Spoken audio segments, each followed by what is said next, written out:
The sun that hung above Kepler Station was not the sun of Earth. It was smaller, hotter, and cast a light that made the sky look like burnt orange. Captain Jake Morrison stood at the edge of the main dome and looked out at the rocky landscape. In the distance, his team was digging for minerals. Everything at the settlement was about survival and progress. Everything was about building something from nothing. Jake was 42 years old. He had spent 20 years in the military before taking this job. His face was hard and lined from years of making difficult choices. His hands were rough from work. He carried himself like a soldier, even though his uniform now said administrator instead of captain. But inside the station, everyone still called him Captain Jake. They knew what he was. They knew what he could do. His daughter, Lucy, was 5 years old. She had her mother's face, but her father's stubborn nature. Jake's wife had died 3 years ago on a medical ship that lost power near a cold planet. Lucy lived with Jake at the station. She was the only child there. The colony had strict rules about families. Most workers came alone for 5-year contracts. Lucy was an exception. She was the reason Jake stayed. The colony on Kepler Station was small. Only 47 people lived and worked there. They had a main habitat dome, a research center, mining equipment, a communications tower, and a small power plant. The settlement sat on the edge of the Valiant sector, a region of space where dozens of alien species traded and moved goods. It was not a rich place.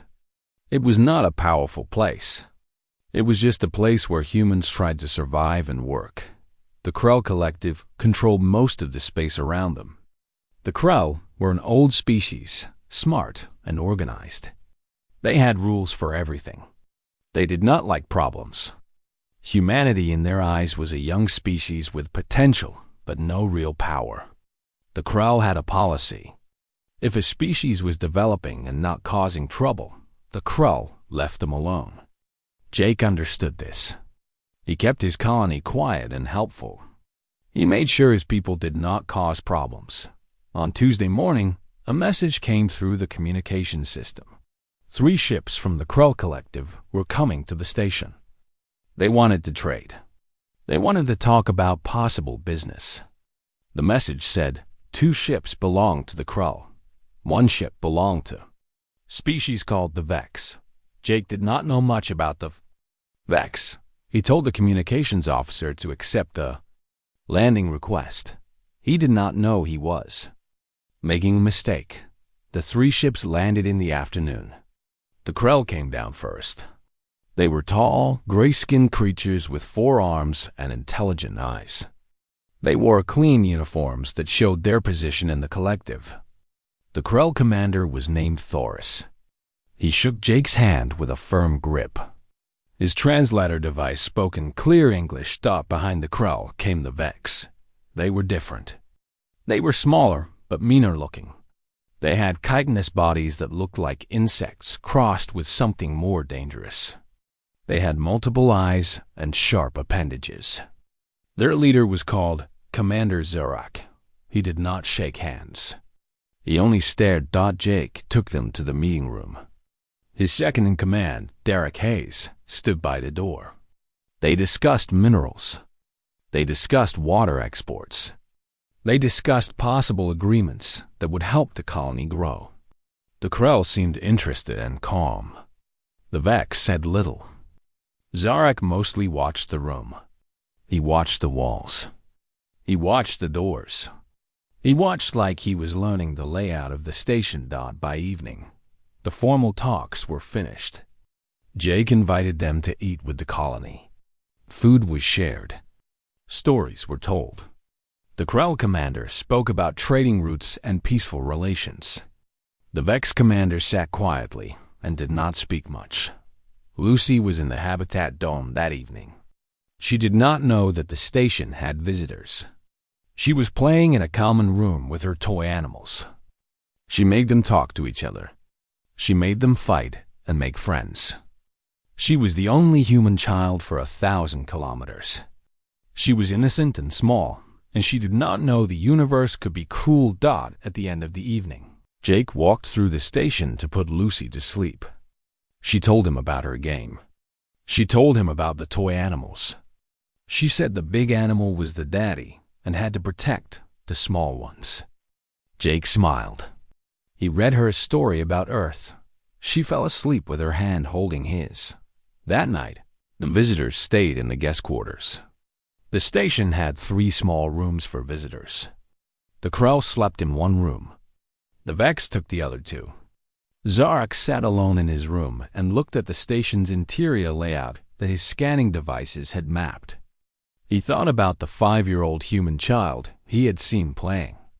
He thought about what his organization would pay for a specimen like that. A human child, young, adaptable, intelligent, perfect for their purposes. He made a decision. At 3 in the morning, Zarak woke 4 of his best soldiers. He told them the plan. They would move to the child's quarters. The parents of young always put offspring in protected places. The father was strong, but the human species was weak. 4 soldiers could easily take 1 small human. They would be gone before the colony even woke up. The 4 Vex soldiers moved through the station with their natural stealth. They had done this before on other worlds. They had taken specimens from dozens of species. This was routine. This was simple. They did not know they were about to learn what humans truly were. Jake was asleep, but his mind never fully turned off. He was a soldier. His body still listened for danger.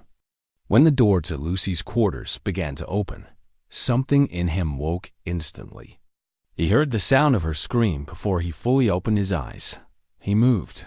He was out of bed and through the door in 2 seconds. In the corridor, he saw the sharp shapes of the Vex soldiers. They had Lucy. They were holding her. She was screaming his name. What happened next happened very fast. Jake had no weapons. He had only his body and his training, and the single most powerful force in the universe. He had a father who would burn everything rather than lose his child. The Vex soldiers learned this lesson in the next 30 seconds. It was brutal. It was final. It was the moment when the galaxy began to understand that humanity was not what they thought it was. The Vex soldier in front fell first. Jake grabbed the metal handle of a light fixture on the wall and swung it like a club. The sharp sound of impact and the scream of pain came at the same moment. The soldier dropped Lucy and fell back. Jake caught his daughter and moved backward, his body between her and the other soldiers. The other 3 Vex soldiers advanced. They had weapons, small energy devices that could stun or kill.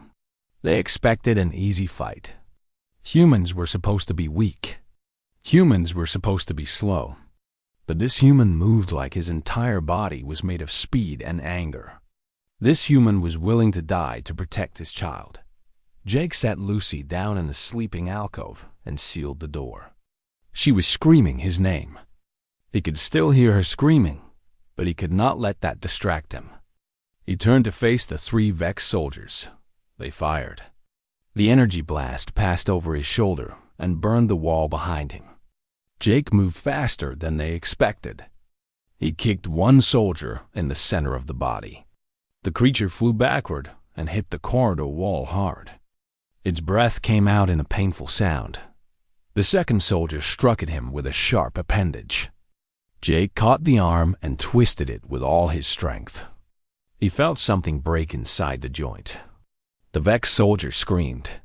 Jake did not stop. He used his whole body to throw the creature down the corridor. It crashed into the metal floor and did not move. The third soldier fired again. This time, the energy blast caught Jake's arm. The pain was immediate and hot. Skin and muscle burned. But Jake did not stop. He never stopped. He moved through the pain like it did not exist. He closed the distance between himself and the final soldier. He fought like a man who had nothing to lose because he did not. Everything he was, everything he would ever be, Everything that mattered to him was in that sleeping alcove behind a sealed door. When the fight was over, 2 Vex soldiers were dead. One had a broken body, but was still breathing. The third one that Jake had thrown was already crawling away, injured and desperate to escape. The corridor smelled like burned metal and burned skin. Blood was on the walls.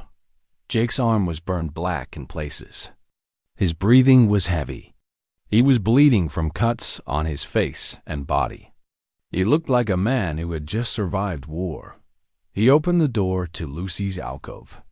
She threw her small body at him and held him tight. He held her back and did not let go. The alarm started sounding through the station. Derek Hayes burst through the main corridor with 2 other security officers. They had weapons. They had training. They looked at Jake, and they saw something they had never seen before. They saw a captain who had become something else entirely. Jake spoke with a voice that was cold and steady.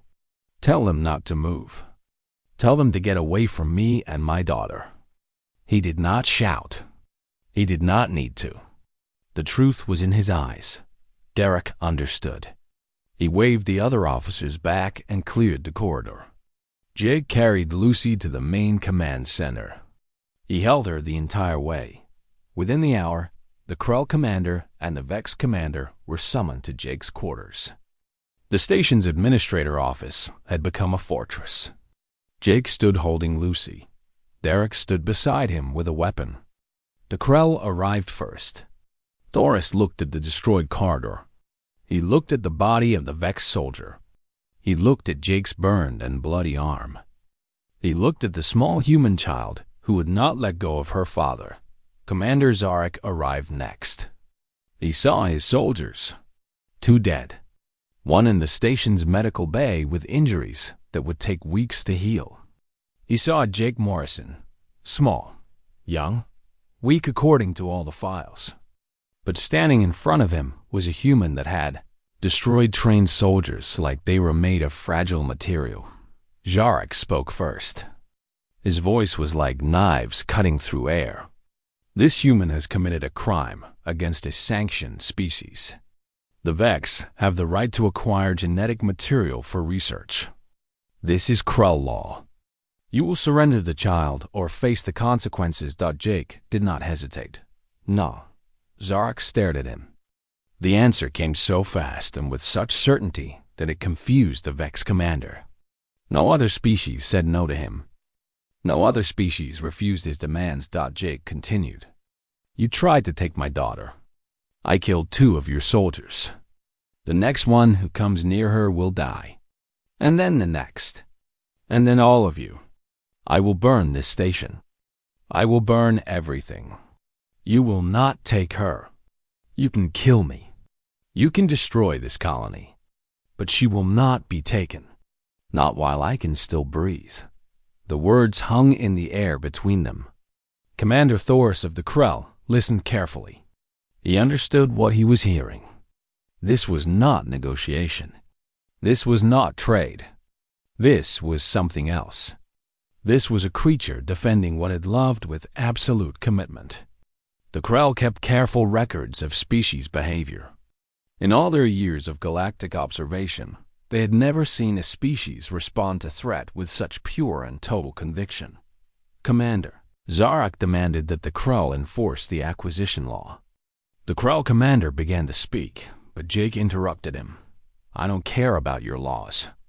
You can go back to your collective and tell them what happened here.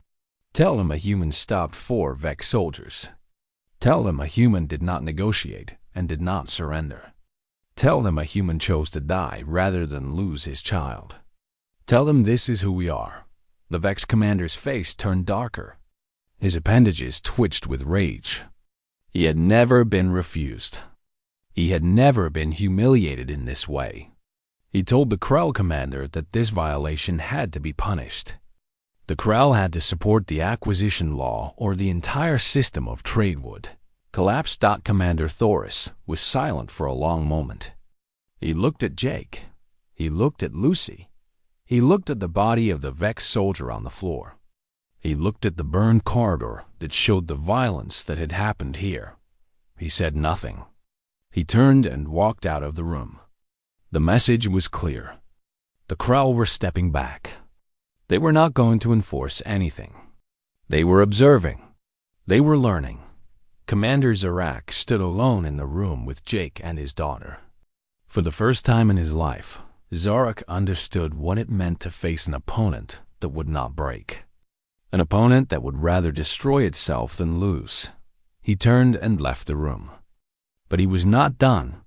He was going to go back to his ship. He was going to tell his military commander. And they were going to respond with force that this pathetic colony could not match. The Vex were not finished. The real conflict was about to begin. Jake stood in the command center and looked at the radar screen. The 3 Vex ships were moving. They were moving toward the station. They were no longer running.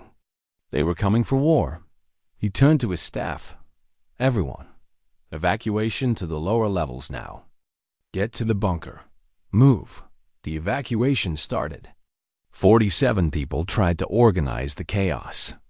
The station had a bunker system that could hold everyone for about 2 weeks. It had air, water, and basic food supplies. It was meant for emergencies. This was an emergency. Jake did not go to the bunker. Derek Hayes did not go to the bunker. Dr. Nina Volkov did not go to the bunker. They went to the defense station. It was a small room with old equipment that was never really meant for this kind of conflict. The station had asteroid deflection systems. It had basic point defense weapons. It had a power plant that could be pushed to dangerous levels if needed. Lucy was with Jake. He had tried to put her with the others, but she would not let go of him. She would not go to the bunker. So she stayed in the command center in a reinforced chair with restraints that Jake hated to use but needed for her safety. Derek began to calculate defensive positions. The asteroid deflection systems could be repurposed as weapons. It was not ideal. It was not what they were designed for, but it was what they had thought. Jake activated the communication systems. He sent a message to every ship in the sector. This is Captain Jake Morrison of Kepler Station. Any attempt to assault this station will result in the complete destruction of the Vex delegation. This is not a threat. This is fact. Dr. Volkov started rerouting power systems. She could redirect energy from the research equipment to the weapon systems. It would leave them with no research capability, but they did not need research anymore. They needed to survive. The 3 Vex ships approached. They moved slowly, testing the defenses. They were confident. They had weapons that were far more advanced than anything at the station. But they did not know what they were walking into. They did not understand what a human father would do to protect his child. The first warning shot came from the main Vex combat ship. It was not meant to be serious. It was meant to be intimidating. The energy blast struck the station's dome and created a small crater. The blast did not break through, but it was close. Jake's voice was calm and steady. Fire on the main ship. Target their weapon systems. Derek fired. The old asteroid deflection system was not accurate, but it was powerful. The blast struck the Vex ship on its starboard side. Damage alerts began to sound on the Vex vessel. They had not expected to be hit. They had not expected real resistance. The Vex ships began a coordinated assault. Energy blasts came down on the station like rain. The dome shook. The station's shields held for now, but they were designed for impacts, not sustained weapons fire. The power plant began to overheat. Alarms sounded through the station. Dr. Volkov made a decision. She rerouted more power from life support systems to the shields and weapons. The station would stay warm as long as the people stayed in the command center. The outer sections would get cold, but that was acceptable. Survival was the only thing that mattered. Derek fired again. This time, his aim was better. A Vex fighter ship took a direct hit to its main engine.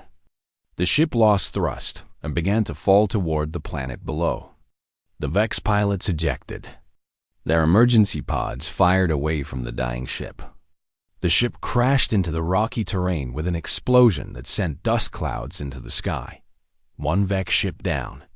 Two still attacking. The Krell ships were still in orbit. They were not attacking. They were observing. Commander Thoris stood on the bridge of his command ship and watched the battle below. He was learning something important. He was learning what humans truly were.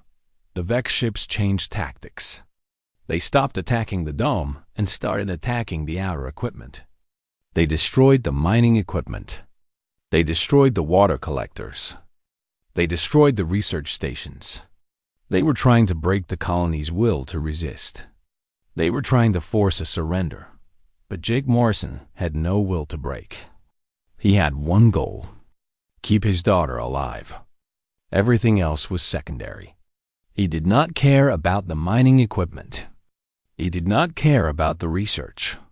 He cared about one small 5-year-old girl, sitting in a reinforced chair behind him. One of the Vex ships moved lower and fired a more powerful blast directly at the main dome. The shield flared. Tower readings crashed.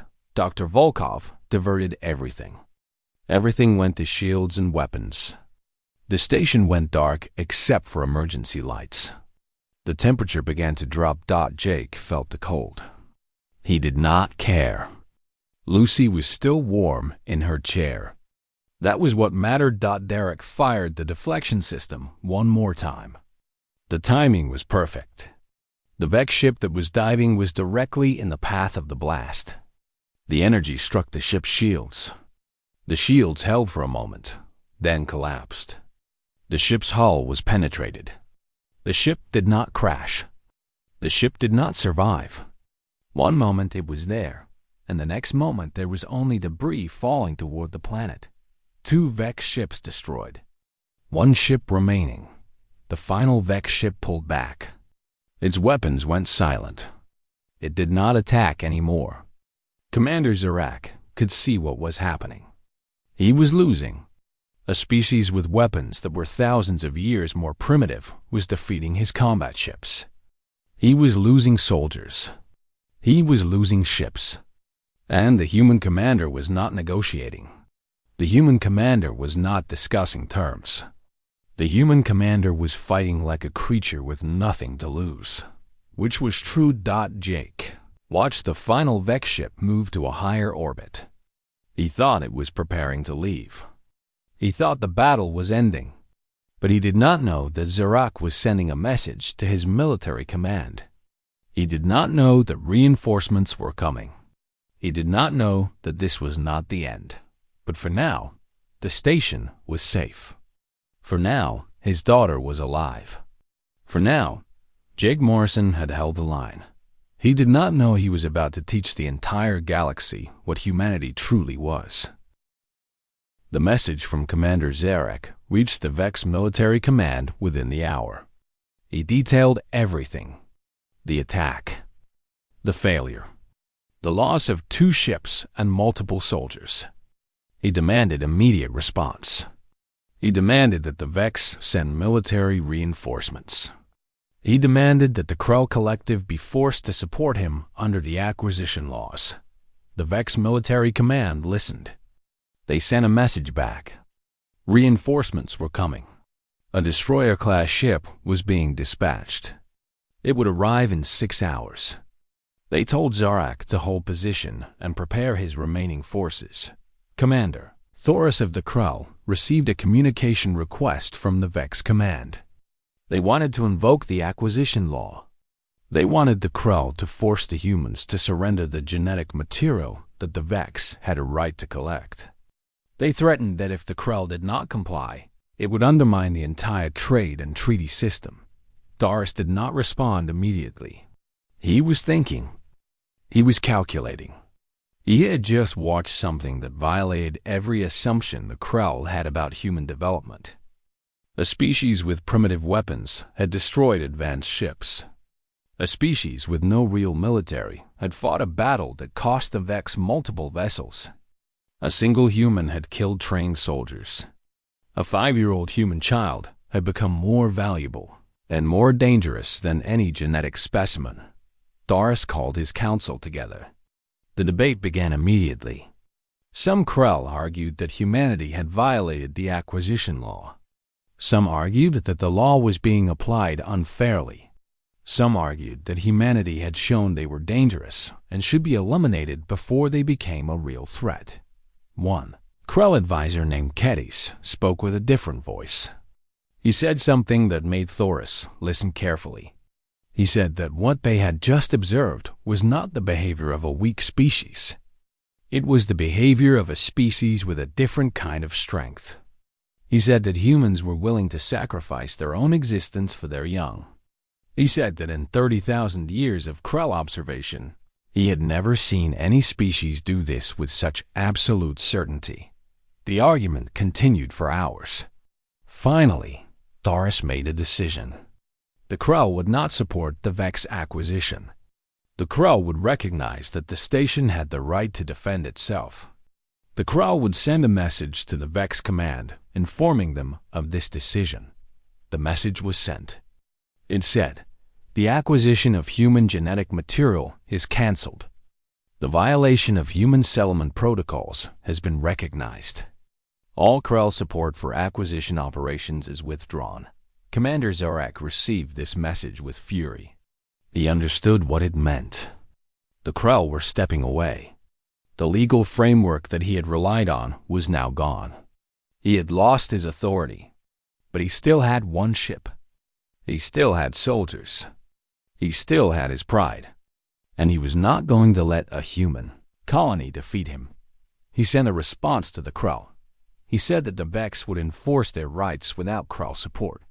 He said that military action would continue. He said that if the Krell interfered, the Vex would withdraw from all trade with the Krell collective. It was a threat. But Thoris had expected this.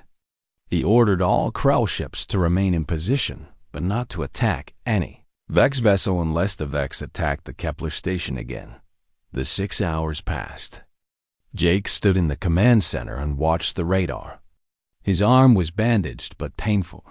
His body ached.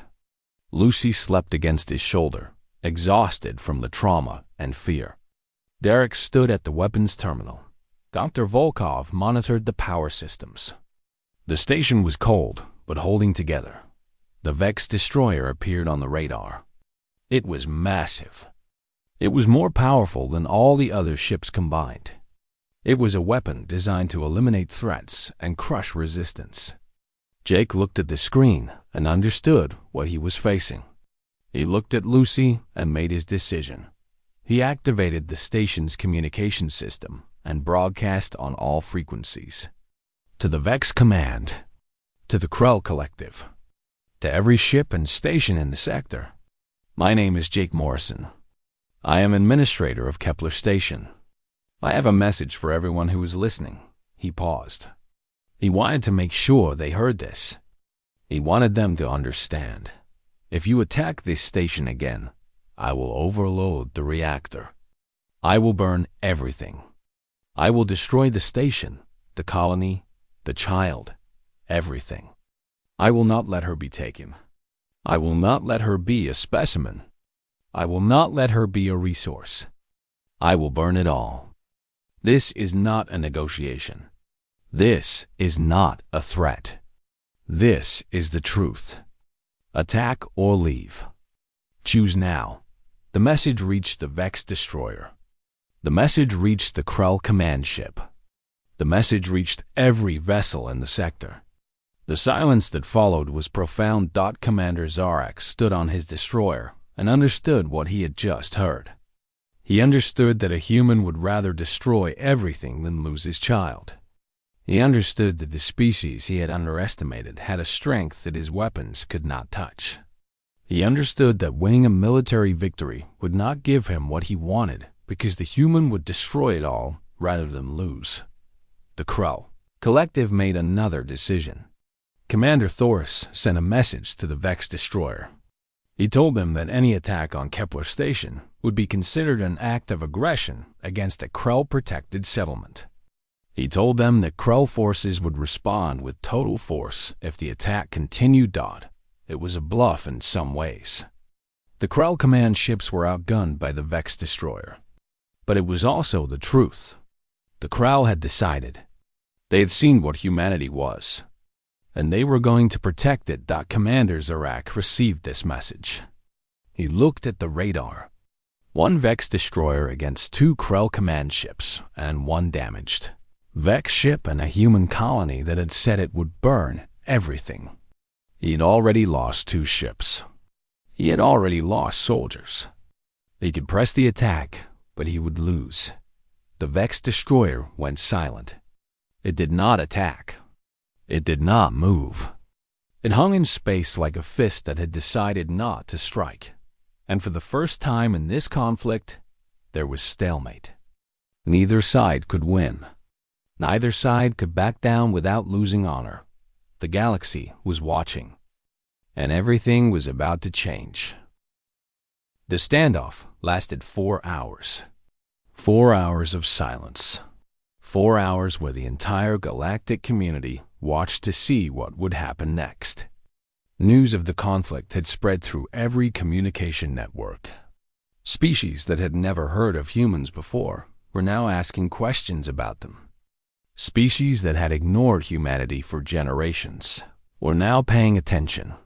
Commander Zarak made the decision that would change his life and the history of his command. He ordered his destroyer to retreat. He ordered his remaining ship to break orbit and leave the Kepler station sector. The order went against everything he believed in. The order meant defeat, but it also meant survival. The Vex destroyer and the damaged Vex ship moved away from the station. They did not attack. They did not make any hostile moves. They simply left. They sailed out of the sector like they were running from something they could not fight, when the radar showed that the ships had left the protected space around the station. Jake Morrison finally released the breath he had been holding. He looked down at Lucy, who was still sleeping. He looked at Derek and Dr. Volkov. He looked at the damaged station that had survived the attack. Commander, Doris requested permission to land at the station. Jake gave permission. He did not know what the Krell wanted, but he was past being afraid of them. He had survived everything else. Thor is arrived at the station with a small team. The station was cold and damaged. The dome had cracks from the energy blasts. The outer sections were frozen. The equipment was destroyed, but the main habitat was intact, and the people were alive. Thoris met Jake in the command center. Lucy was no longer sleeping. She was holding her father's hand and looking at the tall, gray-skinned alien with the eyes of a child who had learned that the universe was not always kind. Thoris spoke slowly and carefully. His translator device turned his words into clear English. I have come to offer formal recognition from the Krell Collective.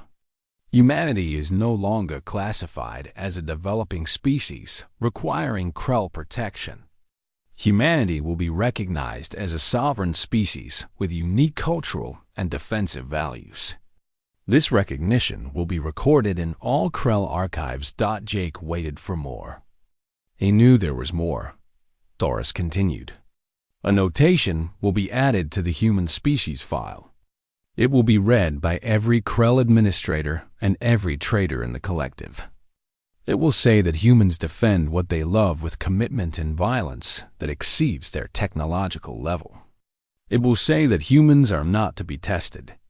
It will say that humans will burn worlds rather than lose their young. Jake said nothing. What was there to say? Thor has placed a data chip on the table in front of Jake. This contains resources. It contains construction materials. It contains technology to rebuild your station. It is a gift. It is recognition that you are no longer beneath us.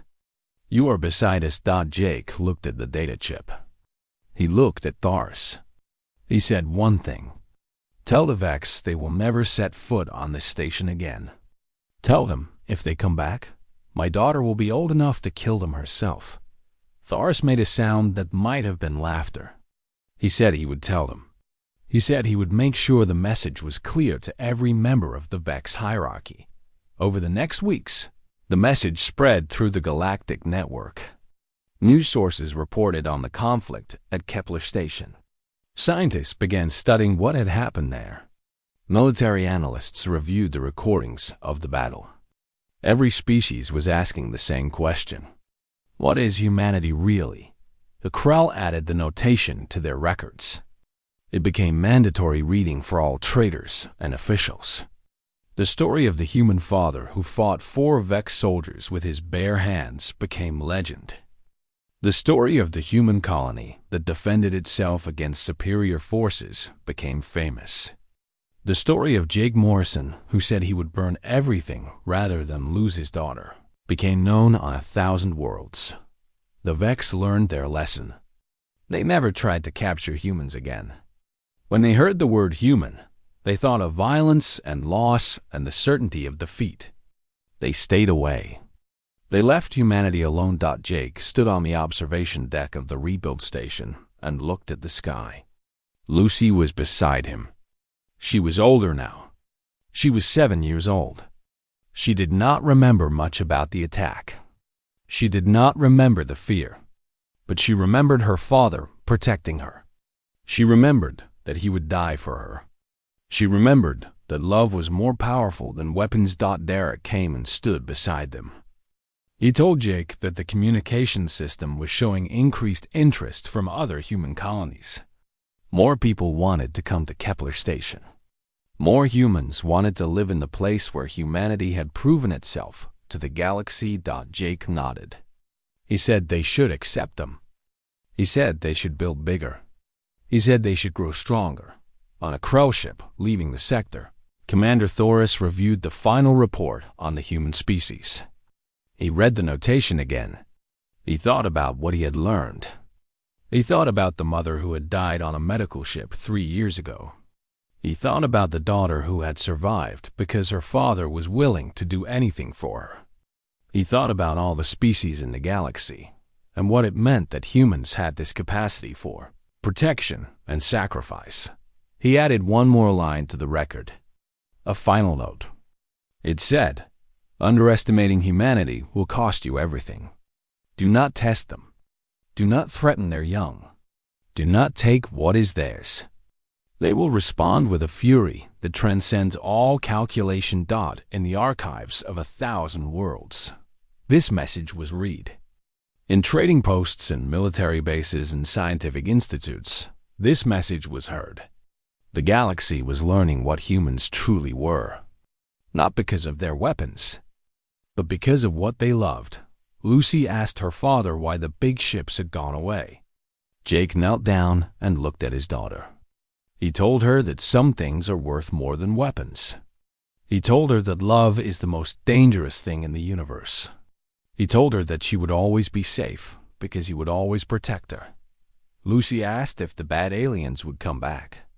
Jake said no. He said everyone knew now. Everyone understood. The message had been sent. And the message was simple. Do not take a human's child. Because a human will burn the universe to keep them safe. Above the station, the stars shone bright. And in quiet rooms across the galaxy, beings of 1,000 species read the same message and learned the same lesson. Humanity was not what they thought it was. Humanity was something far more dangerous. Humanity was love with teeth. Humanity was the willingness to die rather than lose what mattered. The honey badger is small, but it is fierce. And humanity had just taught the galaxy that lesson.